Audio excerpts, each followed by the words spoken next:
Questa mattina abbiamo approvato un documento importante per la sanità che è quello dell'emergenza dei medici. Mancano 56.000 medici in Italia, 1.300 in Veneto.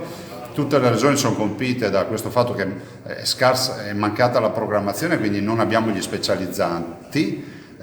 Abbiamo necessità di mettere mano a tutto il sistema e con delle misure urgenti per il momento, che sono quelle ad esempio di cercare di coinvolgere nei nostri ospedali ad esempio i medici laureati e abilitati che possono fare le guardie mediche, e quindi questo è un primo tema, il Veneto lo sta già facendo in collaborazione con l'università.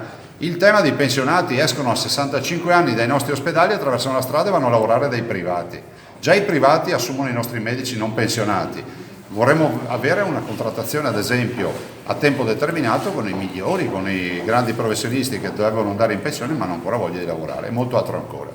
Io sono contrario al numero chiuso medicina, che è vero che non c'entra nulla col mercato e la mancanza dei medici oggi. Sono contrario perché penso che se dobbiamo avere un grande chirurgo lo dobbiamo selezionare in sala operatoria, perché creatività, manualità, visione, e non con un test di ammissione a 18 anni. Io non so quanti grandi chirurghi o grandi medici abbiamo scartato con i test di ammissione e magari qualcun altro ce lo siamo portati a casa e non sarà mai un grande chirurgo.